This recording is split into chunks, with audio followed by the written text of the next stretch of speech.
Hey, vinyl community, it's Doodah Dave coming at you. Spinning some 1975 vinyl.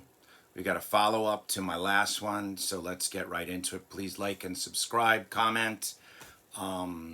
Shout out, I heard from Mike in Boston. Thank you so much.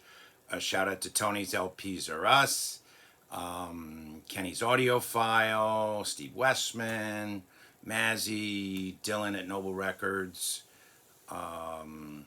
Craig Danger. I love his blues stuff. And the Vinyl Man, I believe he is, does his stuff every week from the Midwest, someplace. All right, so try to put those links in the links. So we left off with 1975, James Taylor's Gorilla. I just listened to the first side of this. Really, really great album. I mean, worth buying just for Mexico with Crosby and Nash singing backups and How Sweet It Is, the Holland Dozier Holland, Marvin Gaye song. So it's got Lil George on it. It's got David Grisman on mandolin. It's got Randy Newman. I mean, you got an all-star people on here besides Crosby and Nash, and plus Danny Cooch, and who's Willie Weeks on bass, and who's on drums on Angry Blues. You got Andy Newmark on most of the so just primo session players. Cut it Warner Brothers out in L.A., both North Hollywood and the Burbank. You got Titleman, Waronker, Nick DeCaro on the strings, Don Landy engineering, the all-star Warner. I got to tell you, over time, Warner has really come through with an awful lot of good music. Yes, I know, starting with my beloved Grateful Dead. But you think, the singer-songwriters, Bonnie Raitt, James Taylor, there's the label, the Warner Trees label, Burbank, Palm Trees. All right, moving right along. Speaking of Bonnie Raitt, also I believe on Warner's. I've had this album for a long time, so it's got a little, well, that's a home plate. Yeah, you see the ringware. There it is. I knew there was ringware somewhere. Like, where's the ringware? It's down there. Bonnie sliding into home plate. You've got Freebo on bass. You've got Billy Payne from Little Feat. We just talked about Lil George being on the last album with Valerie Carter, singing backup. Oh, Carly Simon's also on singing on the How Sweet It Is with James Taylor. So this here is home plate, 1975. Bonnie, and what do you got on here? What Do You Want the Boy to Do, which came out, I believe, before, right? Boz Scaggs, I think, was 76. What Do You Want the Girl to Do, which is the Alan Toussaint song. Big Alan Toussaint fan. Anytime that's on an album, I'm pretty much all in. I love his covers. He wrote Southern Nights for Glenn Campbell. Every time I turn around, I find another song written by him. Certain Girl, Warren Zevon did. What's Your Name? I Can't Tell You. That was him. Poison Ivy, Mother-in-Law, a lot of them. Really great. Walk Out the Front Door. Sugar Mama, Delbert McClinton's song. Billy Payne wrote Pleasing Each Other on this. Sweet and Shiny Eyes. Fool Yourself, Fred Tackett. So you got two kind of Little Feat. Bonnie wanted to be in Little Feat. She was a Little Feat, just like Stevie Nicks wanted to be in the Heartbreakers. These ladies wanted into the boys' clubs. It's pretty funny. And of course, Linda Ronstadt and the Eagles, about that. It was funny how close those relationships were. But they went out on their own and they did just fine. John Hall on here, terrific singer-songwriter from Orleans. Fred Tackett, Billy Payne, Jay Winding on piano. Just all-star. John Sebastian, Jim Gordon. I mean, the backup people, Bonnie gets A players. Paul Rothchild producing who did The Doors. Really solid. I'd call it a triple. I wouldn't call it a home run, but good Bonnie Raitt album. Home plate. Moving right along. Now, this is a complicated, very, I got it in my, show you. Initiation by Todd Rundgren. People that love Todd Rundgren are gonna like this album. It's one of the longest LPs ever put over an hour on a single disc. Bearsville, 1975. It was cut with the inspiration of Alice Bailey, which is sort of like new age type of stuff. Lot of keyboards. Nice cover, you know. Todd really did great with his covers. And there's the label. You saw the label, the Bearsville label from up at Woodstock with Todd. He's got a couple players on here. Chuck Rainey, I think, is on one song. Who else? Rick Derringer, I saw. Real Man, Born to Synthesize, The Death of Rock and Roll. You know, it sort of reminds me of some of Neil Young's experimental stuff in the 70s, 80s, 90s. A lot of it was terrific. A lot of it's not Harvest, it's not Gold Rush. But then these guys can't keep doing the same thing. So Initiation, Todd Rundgren. I would probably give this a 2.5. I know I'm kind of rating records here, but it's interesting. And any Todd Rundgren is worth picking up, especially early Todd Rundgren. Now we're going to move to jazz and jazz rock. Freddie Hubbard. Now this album didn't get a lot of love. George Cables did the Alphonse Johnson, I think, is on the bass on a couple cuts. Ray Parker Jr. on guitar. Liquid Love by Freddie Hubbard, 1975. George Cables. Who else we got? Henry Franklin. Ian Underwood on keyboards from the Zappa band.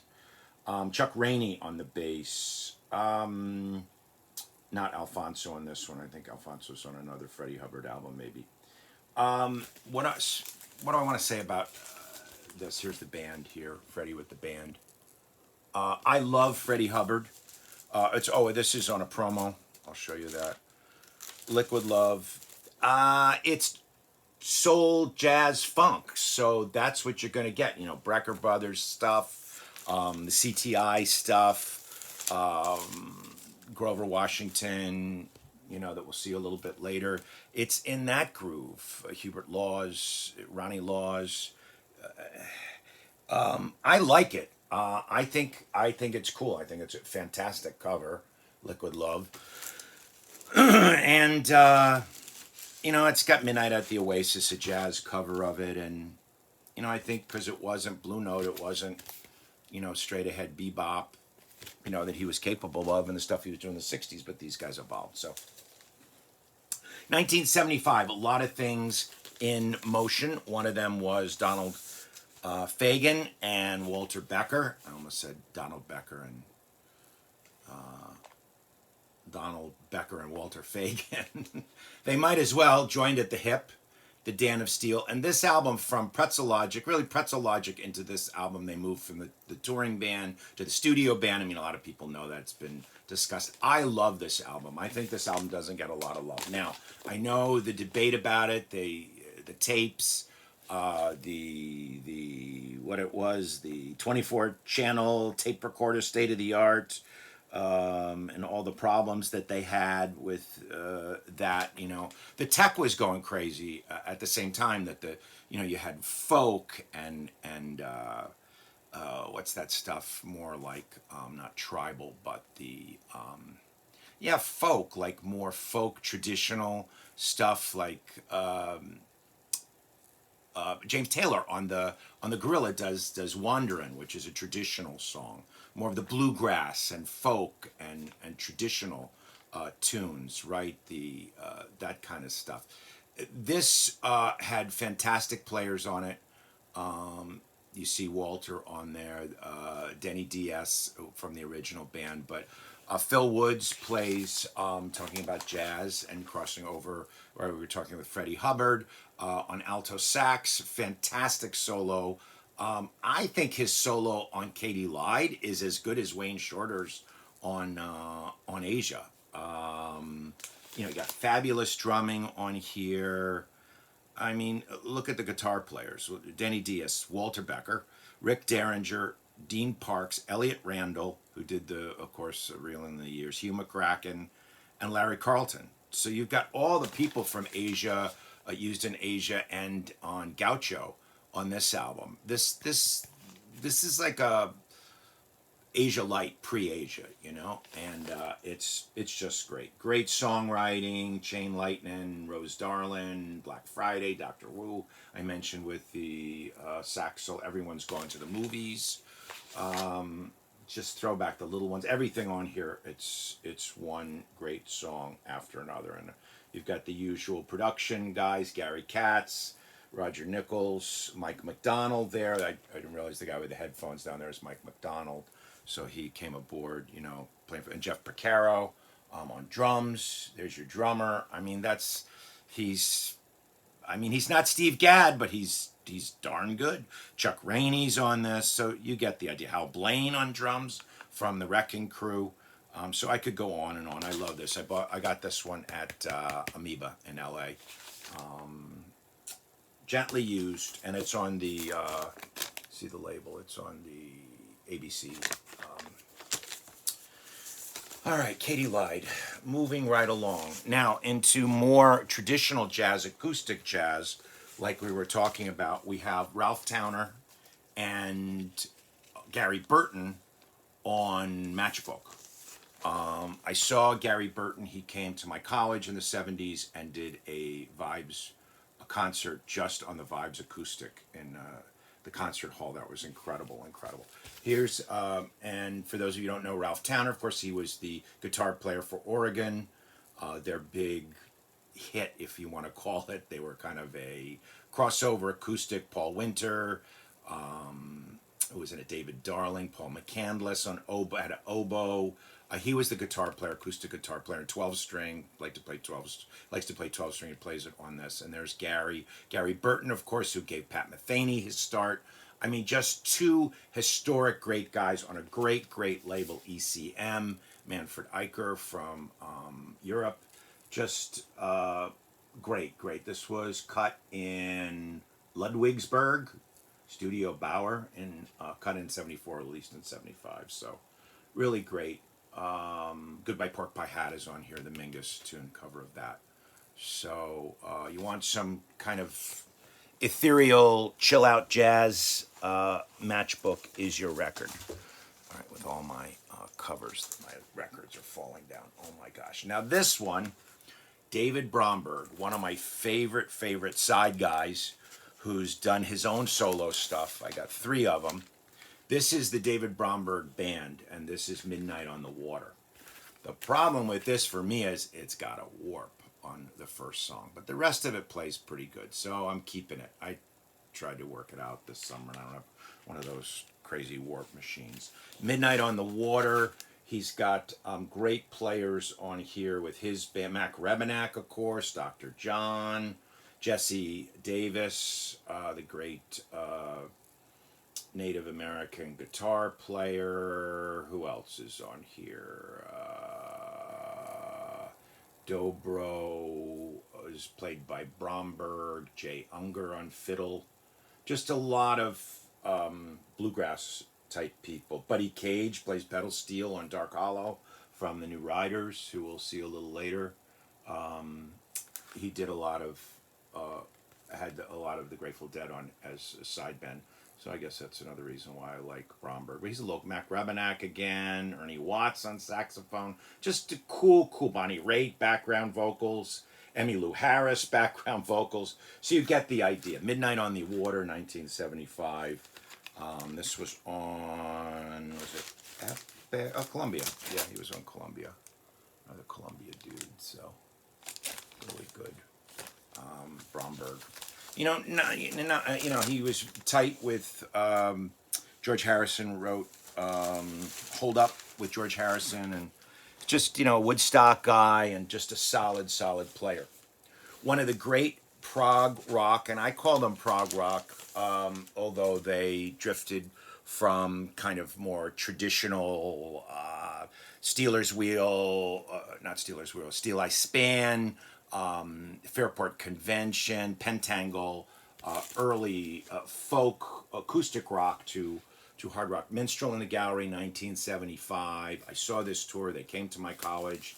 Fantastic. My bout with Ian Anderson. Very, very great show. They put on a great show, and they're just everybody in this band was hitting on all cylinders. Martin Barr, John Evan, Jeffrey Hammond on the keys, and Barrymore Barlow on drums. Evan also on Jeffrey Hammond on bass. I'm sorry, and John Hammond. I can't talk. John Evan played piano. Maybe I need to do it with an English accent. John Evan on piano, Martin Barr on electric guitars. But this is really great. Minstrel in the Gallery. Long stuff, acoustic stuff, but really rocks out and in good Tull fashion on the Chrysalis, Green Chrysalis label. A great one. I would give that a 4.5. Also give this 4.5. Mr. Grover Washington, I mentioned earlier. This is probably his greatest opus on the Kudu label, which was a spin-off, I believe, of, it says Creed Taylor, but yeah, Motown. Kudu was one of, like Tamla, like one of those spin-off labels from Berry Gordy. So he had great people, and this is Bob James on keys, Harvey Mason on drums, Ralph McDonald on percussion, Eric Gale on guitar, John Faddis, Marvin Stamm on trumpet, sax, Phil Bodner, Jerry Dodgen. Just great, and Grover on, he plays tenor, alto, and soprano. Now, how many sax players can play all three of those? I don't think Train ever even played alto. I mean, very, very rarely. Maybe I've seen him once maybe play alto, but usually it's tenor, and then occasionally he'll switch to the soprano, like he did for what he did soprano. My favorite things was his big soprano. I don't think there's other. All right, so this is there's Grover out of Philadelphia, of course, and I think an underrated sax player. We talk about the Trains and the Sonny Rollinses and the Stan Getzes. Grover Washington and Stanley Turrentine are really solid. They put out a lot of albums. They work with a lot of great people. They did really great, imaginative, creative stuff. I mean, Earth Tones, Passion Flower. It's experimental stuff. I mean, I don't want to call them another Miles, but for 1975, what was going on? And remember, that was the height of jazz fusion. Jeff Beck, I think we talked about Blow by Blow. We'll get to the Mahavishnu Orchestra. We did all the big fusion bands had big releases in 75. I'm just going to let the records fall, and then I'll pick them up later. Soundtracks, I did Chorus Line in the last one. I'll have one or two soundtracks in each of these. So this is Barry Lyndon. People who know me on my film, Stanley Kubrick is my favorite director. I cannot speak today. Barry Lyndon with Ryan O'Neal in the lead, and this is like all classical music, but it's really great. It's got some like more traditional, with the tin whistle and the drum and Irishy kind of stuff. Bach, Schubert, Vivaldi, I mean, they don't talk enough, I think, about music in except for the Beethoven in Clockwork Orange, which is kind of famous, and creepy music like in The Shining. But if you really watch Kubrick's movies, the scores and the soundtrack and the music that he uses is very, very effective. And like the lighting, like his use of light and his, his whole photographic ethos, he was just a perfectionist. So this is really great. Great record. Marissa Berenson and Ryan O'Neal and Barry Lyndon, released in 1975. Okay, moving right along. Solo Prague. So we talked about Prague with Jethro Tull. This is more middle lane Prague, traditional Prague, so to speak, Prague rock. One of the best, if not the best. Yes, it's tough to top them. I'm a big Emerson, Lake and Palmer fan. I love King Crimson. I love Genesis. I'd hate to have to rank prog rock bands, but yes, would definitely be at the top of any list. And this is Chris Squire. Interesting enough, doing a little research on this album, it was his only his only solo album of original stuff. He had Bill Bruford on the drums. Mel Collins did the saxophones. I think I might have talked about this in the last one. I believe I did. So I'm repeating myself. I guess I really like this, but I went back and listened to it. Beautiful artwork on this too. It's on the let's see. Yes was on. Yeah, it's on Atlantic. Yeah, by Close to the Edge, and they were always on Atlantic. So Atlantic did the solo albums too, and then at this point in '75, in between Tales and Details Relayer, they were all doing solo albums. So it's got really cool, a cool label there. Rather long compositions. He's got somebody. He was in a band called Sin or Sims or something like that. With the guy's name is, he's got three names: Andrew Price Jackman. He's got organs on here. Not Wakeman. Yeah, great album. I think I covered that on the last one, so I apologize if I did that twice. Moving right along into Southern rock, from prog rock to Southern rock, Charlie Daniels Band, Night Rider. This was the follow-up to Fire in the Mountain, which was a big hit for him. South's going to do it again. Not as big a hit as Devil Went Down to Georgia. Here's the band, and he's on the horse there. You know, the whole country rock, Southern rock thing was very, very big, but this band was exceedingly tight. He had a hit with Texas, I think, the lead-off track. My favorite is Birmingham Blues. That really cooks, but everything's great. The writing is good. The band is tight. He's got Tom Crane on guitars. He fired his other two and brought Tom Crane in, who stayed with him for the rest of the time. Recorded at Capricorn Studios, the label of the Allman Brothers, and Marshall Tucker, and Grinder Switch, and Wet Willie's on Capricorn too, I believe, right? So that was everybody pretty much in Southern rock except for Skinner that stayed on. So that's, wow, that you kind of like get hypnotized into that cover. James Flournoy Holmes, the guy who did this, he did covers for or did the inside of Eat a Peach, if you know that, very, very psychedelic stuff. I've covered that in another video, and he did covers for the aforementioned Marshall Tucker Band. All right, moving right along. Prague Fusion. I'm just trying to move this along. No Mystery, Return to Forever, Chick Corea, on the Epic label, I believe. No, Polydor, red, not orange. Lenny Clark on drums, Lenny White on drums, Stanley Clark on bass. Maybe I've had too much decaf today. I don't know. I wanted to be like up for this video. I think I'm too up. Here's the inner sleeve with all the bands. So you got Stanley, I believe with his wife, Chick with his wife, Al Di Meola, the great Al Di Meola, who joined this band at age 19. Unbelievable. Return to Forever. This is a really rockin', and I did see them in '75 around this time. So they were doing Where Have I Known You Before, the album before this, and some of this. No Mystery is my favorite cut. It's acoustic. It leads off the second side. It's fantastic. I think the engineering on this sounds great. The drums pop.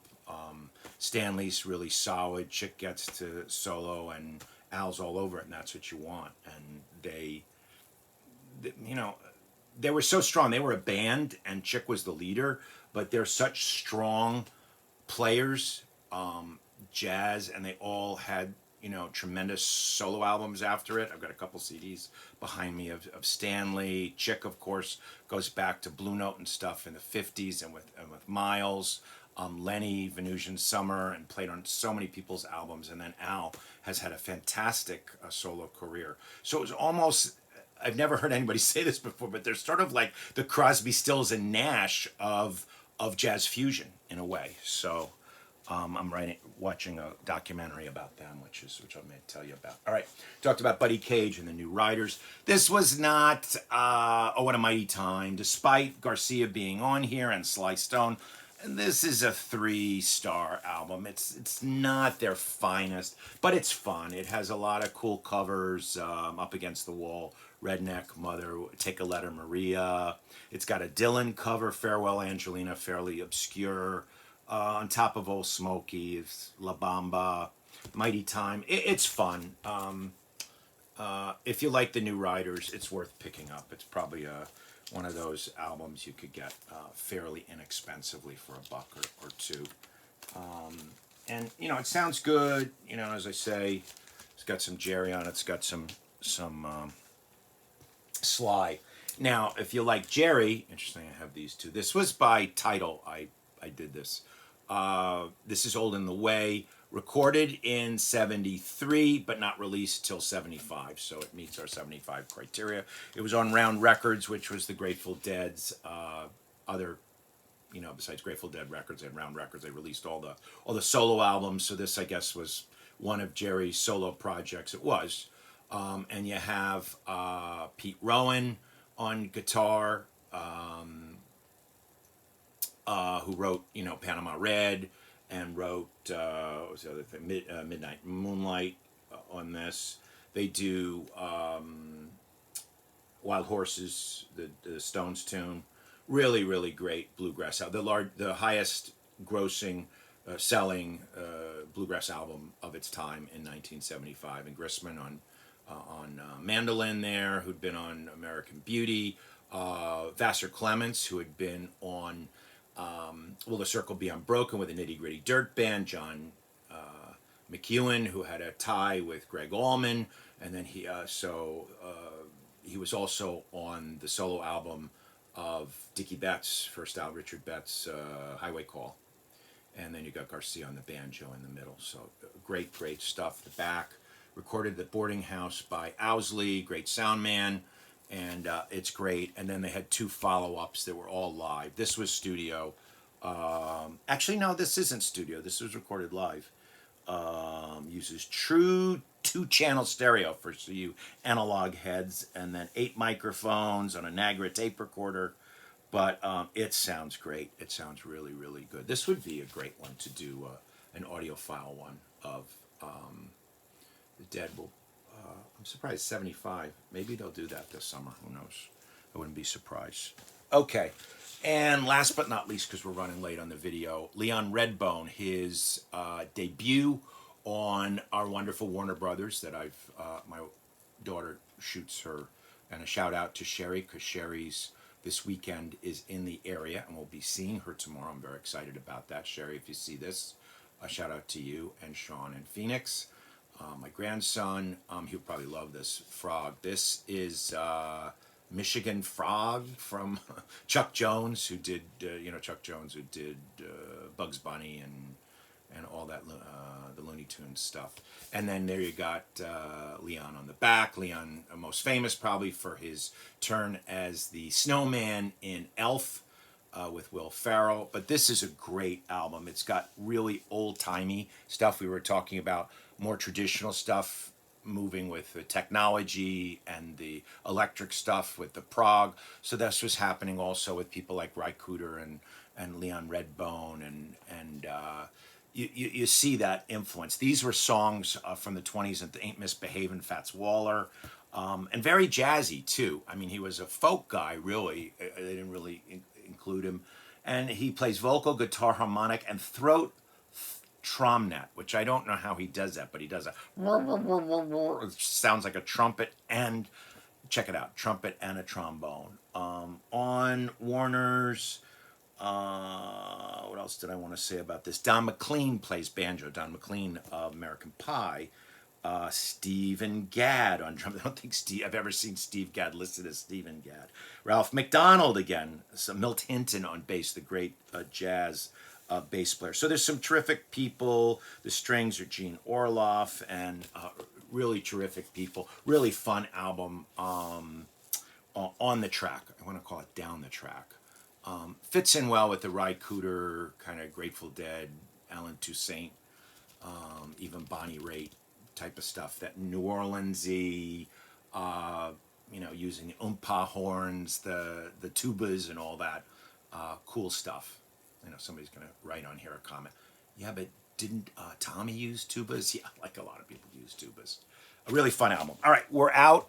I think we have 2 more on the 75. So thanks. Keep on rocking. Doodah Dave here. Thumbs up. Thanks for all your comments and watching my videos. And like, subscribe, and comment, please. And thank you for stopping by and watching. Have a great day. Enjoy vinyl.